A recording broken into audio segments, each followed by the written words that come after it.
All right, so let's see that we've got, in this kind of example, the way that your test is going to be broken down, you're going to have 6 proofs.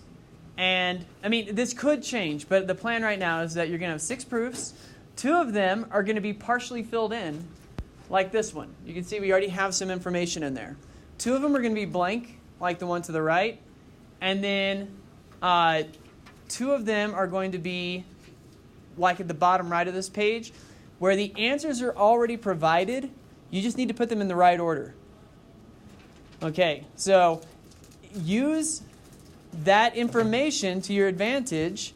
And obviously the ones that's partially filled in and the one where the answers are provided in the wrong order, you need to put them in the right order. Those are going to be ones that are a little easier to do, obviously. And I encourage you guys to kind of use those as guides to help you as you're looking at those blank proofs. Because that'll be the ones that are the most intimidating, at least. I'm not going to say that they're going to be the hardest, because I'm not going to give you the hardest type of proof that's blank. You will know the number of lines, so keep that in mind. So you'll know if it's a 4-line proof or a 5-line proof. It'll just be blank. Okay, so use all the proofs that you're able to complete to help you kind of figure out maybe what should go in the other proofs. So let's get started with this one. Of course, you'll notice with all these, the triangle congruence, there's only one on this entire page where the triangle congruence is already filled in for you. For the rest of it, you're going to need to fill in the triangle congruence statement on your own. We can start there. I'm not grading the proof statement where it is, but I will grade it when it's in the proof. So we can just go ahead and fill that in. You don't have to start here, but PQT, what is that triangle going to be congruent to? RQS. And keep in mind that the way that we determine this, it's not a random assortment of letters, that if PQT was able to rotate around point Q and land on the other triangle, notice that P would rotate around and land on R, the T would rotate around and land on S, the Q would stay right where it's at. Definition of midpoint. Well, we're not using that at all in this proof, so this is just a thought experiment with rotating that around with. Why Q stays the same because it's just the midpoint, right? Well, it's our point of rotation. It does end up being a midpoint as well, but that's not important for this particular proof. Okay, so we've got our givens. I might be a little lazy today. I'm just going to do this. And then say given. You guys don't do that on the test. But, you understand how to copy proofs down, so I'm just going to shorten it a bit. So the last thing, any proof that you have here, you're going to end with that proof statement. So I'm going to go ahead and write that down.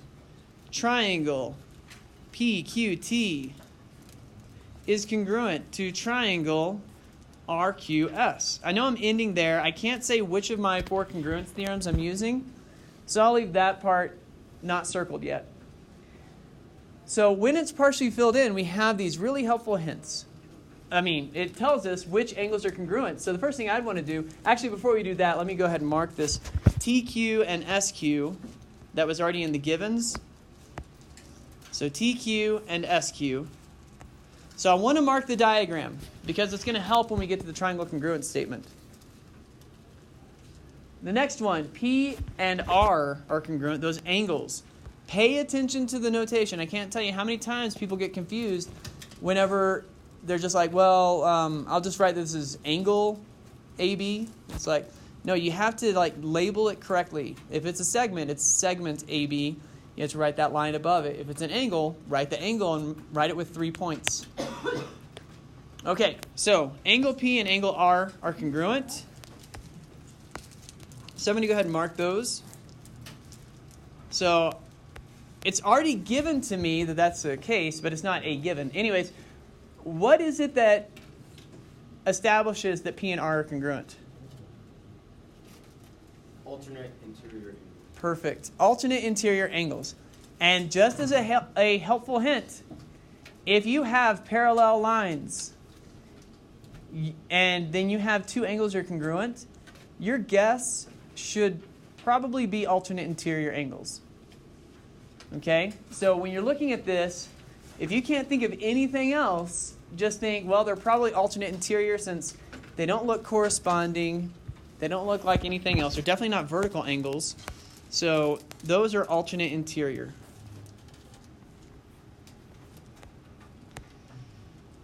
Okay, the next one, vertical angles. Now, I know I'm using vertical angles because it tells me that's my reason.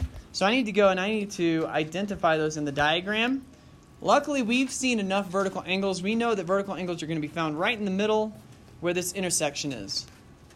So I'll just mark that. It's kind of a really quick thing, but now we have to name it correctly. Someone give me the names of those angles. PQT and RQS. Now, I know that matches our triangle congruence. It's coincidence. I could have named these triangles differently. I can't name these vertical angles differently. At least the Q has to be in the middle. Remember, the P and the T can be flipped around, the R and the S can be flipped around, but the Q has to be in the middle. The fact that the Q's in the middle here for the triangles is just coincidence. We could have named those differently. Okay, any questions on that? All right. The chosen angle would be the side angle, correct? Now, yeah, and we want to make sure we're marking the diagram. Now, whenever we're deciding which one we're using of the 4 congruence theorems, we can do some elimination to start with. It's not side, side, side. We don't have 3 sides that are congruent. So I will cross that one out. It's not side angle side because there's not 2 sides. And again, focus on just one of these triangles. I'll look at triangle PQT. And just in that one triangle on the left, I see 2 angles and a side marked. So it's not side angle side. Now, between angle side angle and angle angle side, which one's it going to be? Angle side angle. It's angle angle side. Here we've got P and Q are 2 angles. The congruent side is not between it, so we call it angle angle side. Just point that out again. Well, yeah, TQ is not between these 2 congruent angles, so we call it angle angle side. Okay. The next one, I believe. Yeah, I'm going to skip this next one because I know it's the blank one up here, but it is almost identical to the one we just did. So if a situation like this happened on the test, I'd highly encourage you just to look at the previous one you did, and assuming you feel confident you did that one right, then try and kind of copy the same logic. But I'm going to leave that one blank. If you want to take a picture of the answer key up at the front desk before you leave, you can confirm if you did it right or not. Okay. So we'll look at C and D. C is another one that is already partially provided. But there's no givens, there's no given congruence. We only have parallel lines that are given here. So these are my givens. I'm going to pretend I wrote them down. My proof statement is going to be down at the very bottom. So triangle ABC is congruent to what triangle?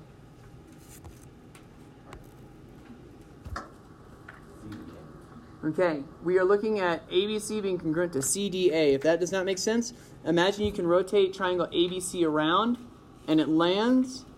I know they share A and C, but you can still get the idea that it's CDA.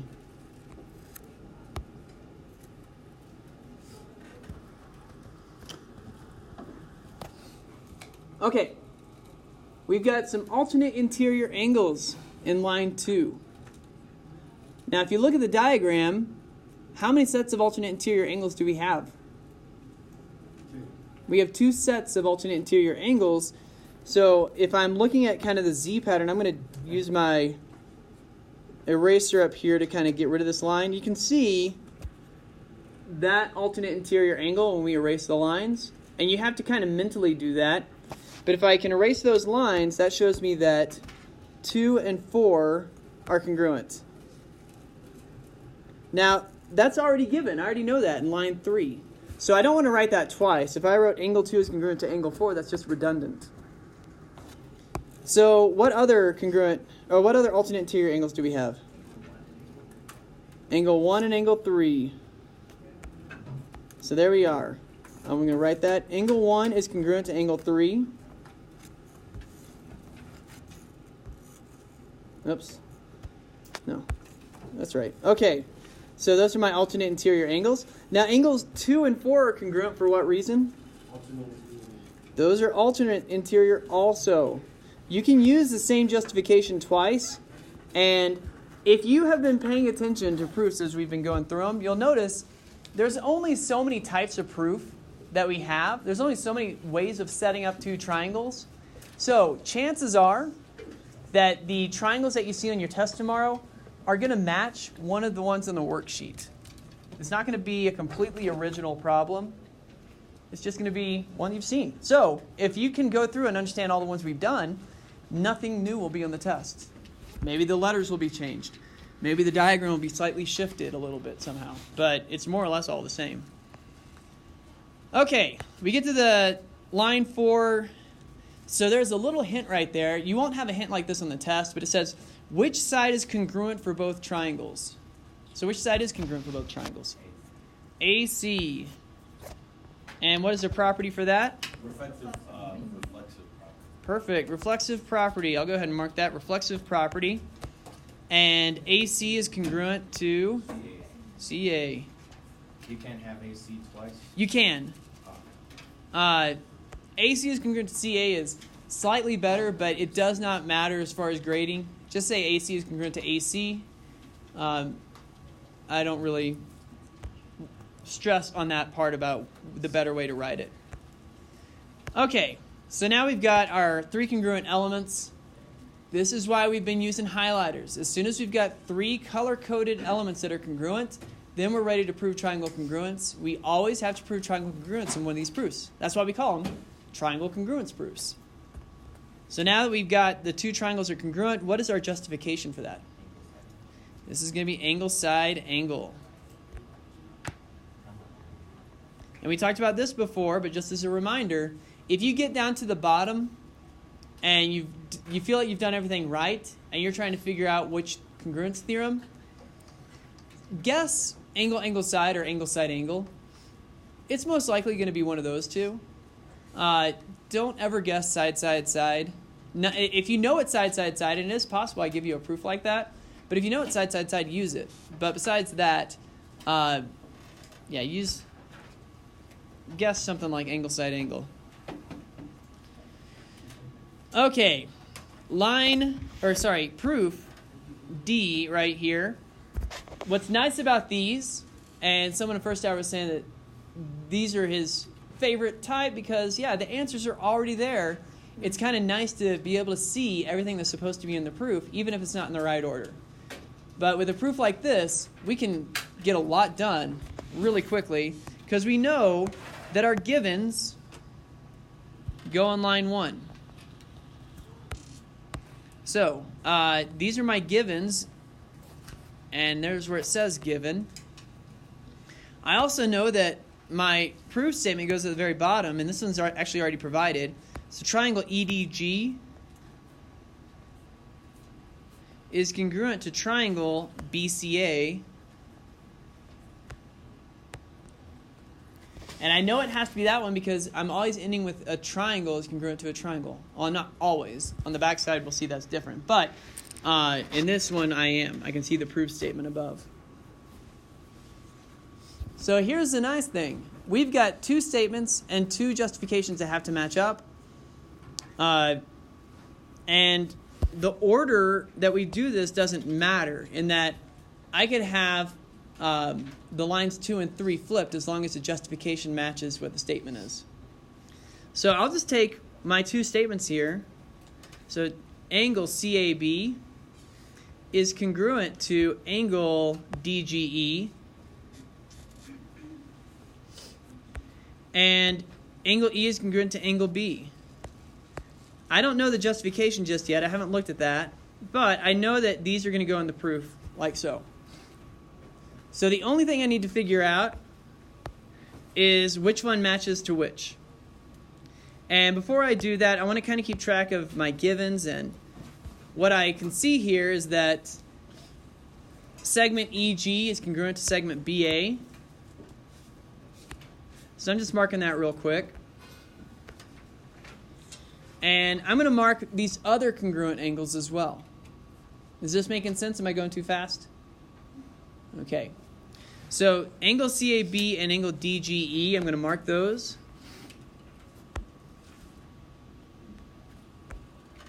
And then angles E and B are congruent also.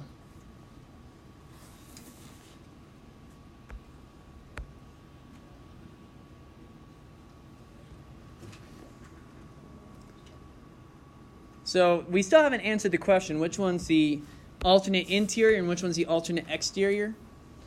But now that we've got a visual in our diagram on where those angles are, now we can kind of decide which one is which. So if we're looking at our first one we wrote down, angle CAB and DGE, do those look to be inside their parallel lines or outside their parallel lines? Outside. Outside. So this would be our example of alternate exterior. If that's a little hard to see, I'm going to use my tools on the iPad to kind of make that a little clearer. I'm going to pretend like this line doesn't exist, this line doesn't exist, and I'm going to extend these lines out. And now is it a little bit clearer where those alternate exterior angles are? Yeah. Okay. And I know the hardest part of this is being able to visualize all that with all the other lines and points and everything in there. Okay. So if that's alternate exterior, then that means that angles E and B have to be our alternate interior, but we want to confirm that. We don't just want to assume. So if I kind of visualize this, where these two parallels are erased, can we see the alternate interior? Yeah. Very good. We're not completely done. We need to figure out which congruence theorem we're using. And in this case, we're using Angle side angle.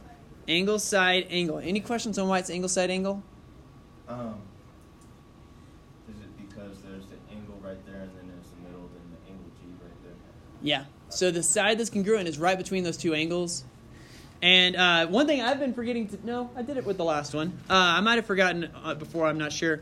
But you do have this QED. On your test, I'm going to give you a little blank underneath the proof where you can write QED. If you never write it, I'll probably only make it worth like 1 point. Meaning, not 1 point per problem, 1 point overall on the entire test. So if you do everything perfectly and you get like 100%, I might take off 1 point because you never wrote QED. So it's not going to kill your grade. It's just a small reminder. That's how you finish a proof. Okay. Let's just go through a few on the back side of this. These get a little bit more involved, and I don't have it on this, so I'll need to add what you guys are seeing. You're already given this statement right here that TQ is congruent to SQ. Obviously, I added this one later.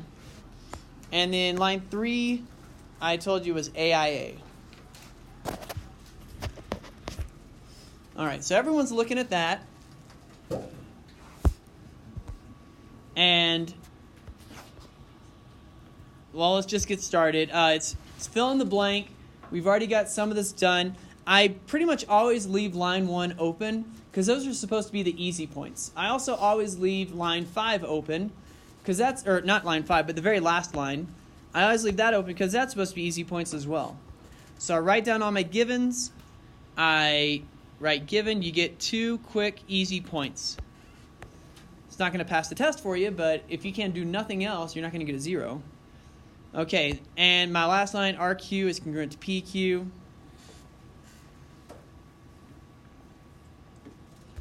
Now this is a nice one, because if we remember our logic, we know that we're not showing that triangles are congruent as our main proof statement here. We have to use triangle congruence for this end, but that is not our final statement. So what are we going to say? What is our justification going to be for our last line? course, CPCTC. Yeah, there it is. Corresponding parts of congruent triangles are congruent. The name explains it. Corresponding parts of congruent triangles are congruent. So RQ and PQ are corresponding parts, and we're going to prove that they are congruent triangles. So that's the idea. And this is something that I think there was some confusion about. But to use CPCTC, the idea is we are going to prove that two triangles are congruent. Once they are congruent, and we have proven it with one of these theorems, then the next thing is to say, well, these two segments that are corresponding parts of those triangles, they are also congruent. I don't need any other justification for it except to say that they are corresponding parts of congruent triangles. So therefore, they have to be congruent also. So we're going to kind of get to that, but now we've got a few points already. So I want to make sure, just because the givens are easy points to get doesn't mean we don't need to examine what the givens are. So I've got that PT and SR are parallel to each other. I've got that Q is the midpoint of TS. I need to use these givens as I am writing my proof. So let's go to line 2. It already tells us that TQ is congruent to SQ, so I'm going to mark that. And what might explain that one for us? Definition of midpoint. You know, if you have a phrase that you're going to have to use a definition at some point. If it says bisects, then you'll have to use definition of bisect. If it says midpoint, you have to use definition of midpoint. So that's what we've got here. And just to explain that again, if Q is the midpoint of that segment, then by definition, it is in the exact middle, and it's separating that into two segments. TQ and SQ, our two segments, have to be congruent to each other. Okay, next line, we've got alternate interior angles. All right. You might have some options here. On the test, you might have some options with this. So which angles are you going to call as alternate interior? Okay, I heard angle T and S. If you went with P and R, that's okay.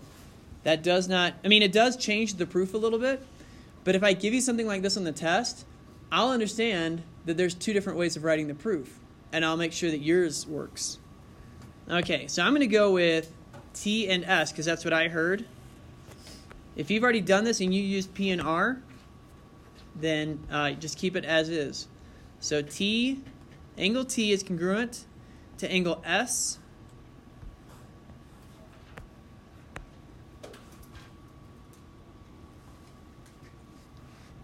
Just so I know, P and R could work as well, right? P and R can work. That will change our proof a little bit, not just line 3, but also the justification. But I'll talk about that in a minute. So the next one we have vertical angles. You guys should be, that should be pretty automatic to identify your vertical angles. Wherever that intersection is, right in the middle, that's where they are. So now naming them, this might be where you need to make sure you're doing it right. So name one of the angles for me. Say that again. PQT. PQT. So PQT is going to be congruent to what angle? RQS. Very good. I've said it 100 times, but the naming of this angle matters. The Q has to be your vertex. So it has to be in the middle. The P and the T can be flipped around. The R and the S can be flipped around. But the Q has to be in the middle. All right, so we've got our 3 congruent elements. I can go ahead and write my triangle congruence statement. There's nothing here already partially provided, so I can write this however I want. Name the first triangle. PQT, which means that's going to be congruent to what triangle? RQS.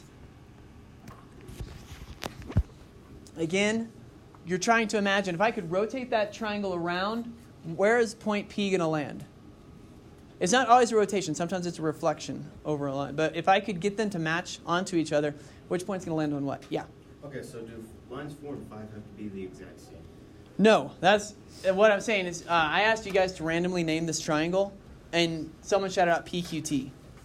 But if you on your paper wrote QTP or QPT or TPQ, there's different ways you can name it. The important thing is that your P and your R have to correspond to each other, your Q and your Q have to correspond, and your T and your S have to correspond. Okay. The difference, and this is something I've seen a lot of people making mistakes on, you have to make sure when you're writing that your angles are congruent. Don't just put angle PQT as congruent to RQS. You need to write that angle symbol twice. So double check what you wrote down right now. Make sure you wrote angle twice, and make sure you wrote triangle twice. Okay? I will count off for that, meaning it's only worth 1 point for each blank, so you'll lose credit for that. All right, and in this case, are we using, which one are we using of our congruence theorems? Also angle side angle. It ends up being angle side angle or angle side quite a bit. So this is where I need to go back our proof is finished, QED. Any questions on it? Angle side angle. Okay. Yeah, again, it's angle side angle. I promise not all of them are going to be angle side angle on the test, but you can see that these come up a bit. Anyways, right here, if we had gone with P and R instead of T and S, what would our congruence theorem have been? That would have been angle side. And again, I would know that when I'm grading, so you wouldn't have to worry like, oh no, he wrote angle side angle down, but it's angle side. I will follow your logic, and I will make sure I give you credit for doing it correctly.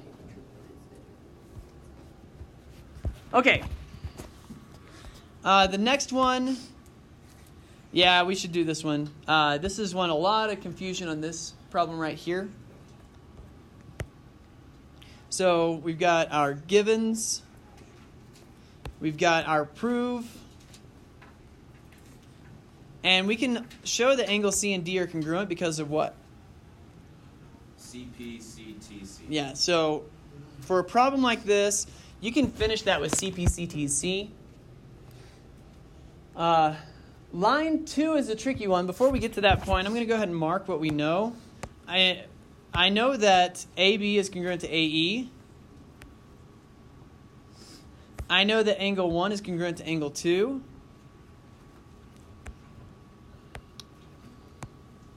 And I can even do a little bit more work because I know that before I can use CP, CTC, I have to use a triangle congruence. That is also hinted at because in line 3, for the reason, it tells me to pick a congruence theorem. So I know a triangle something is going to be congruent to triangle something. So we can name that as well. Name one of the triangles for me.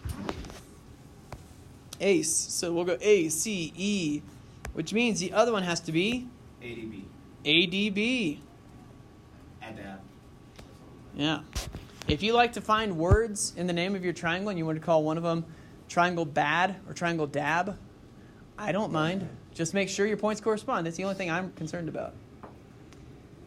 All right, line 2. This is the tricky one. Was anyone able to come up with the answer for that? What is it? It is reflexive property. That's it. Angle A is going to be congruent to angle A. We're going to talk about this. We did a proof like this the very first day we ever did proof. But we haven't done one since, so I understand if you've forgotten. But notice that triangle ACE has this angle A in it. Notice that triangle ADB has that angle A in it. So this is an example of a shared angle. I'll kind of put that X over the angle. You don't have to do that on your own paper, but just to see, that is an example of the reflexive property when using angles, when you have a shared angle.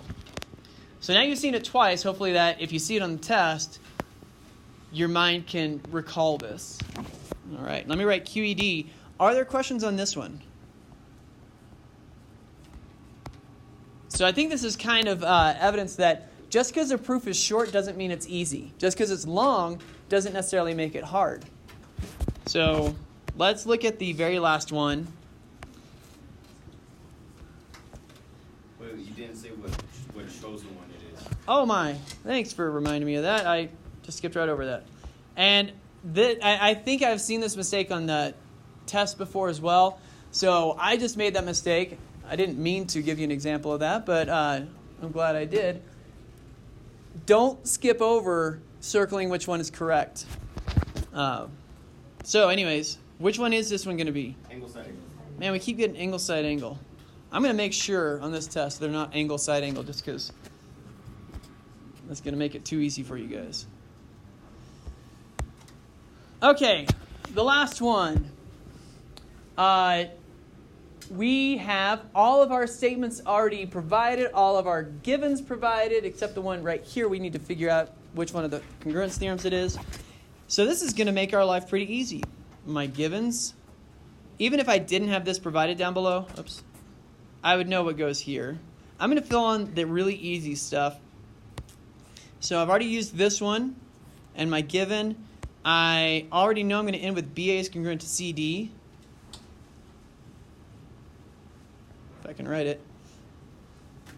And I already know it's going to be what reason? CPCTC. So as far as providing kind of a word bank and stuff like that, I don't want you guys to forget just what CPCTC is called. So I might have that up on the board.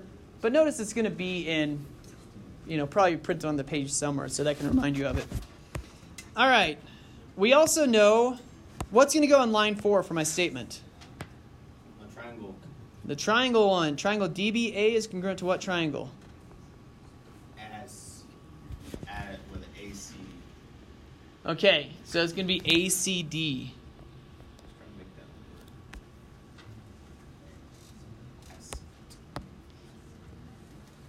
So now we have gotten down to 2 statements and 2 justifications, even if this one was initially confusing because this is a new kind of proof where I threw out this idea that triangle EAD is an isosceles triangle. But I felt comfortable doing this one because I already gave you all the steps, so you can use your logic and remember some stuff to figure out what should go in the lines here. As a reminder, it doesn't matter which one we put in line 2 and which one we put in line 3. So I'll just start with EAD. Angle EAD, it's the first one in the list down below, so I'll just write it first. Is congruent to angle EDA. And the other one is just segment AD is congruent to segment DA.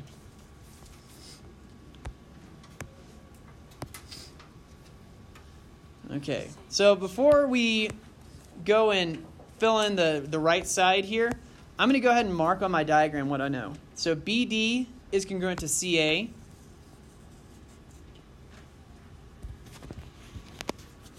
I don't want to go too fast, so let me know if you're trying to catch up on anything. All right, so that was in the given. BD is congruent to CA, just marked it. We now have these couple things we know are true. EAD and EDA are congruent, those 2 angles. So I'm going to mark that right there. And AD is congruent to DA. So what are we going to mark this one with? Yeah. Okay, so for the EAD and the EDA would be bait. Okay. And that is correct. So knowing that that is an isosceles triangle, that tells us it's going to be base angles of an isosceles triangle. That's how we're using that idea.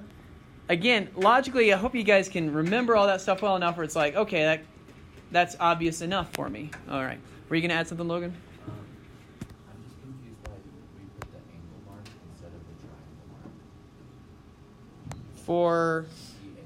Oh, EAD. So we're saying that because this triangle EAD right here, because that's isosceles, that means our base angles are right here at EAD and EDA. Our base angles theorem tells us that these base angles have to be congruent to each other. So we are talking about the angles here, not the triangle. Yeah, that's a good question, though.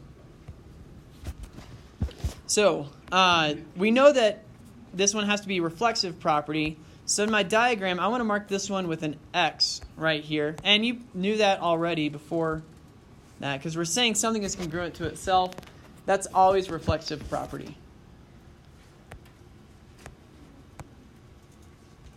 All right, and this time I won't forget to circle our congruence theorem. What do we have for this one? Side angle side. All right, something different. Okay, so it is side angle side. Because it's an isosceles triangle. It has nothing to do with the isosceles triangle. That was used to help us identify that these two angles are congruent in line 2.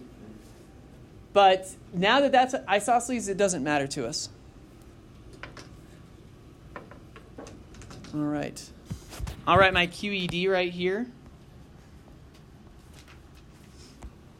So, are there questions on this?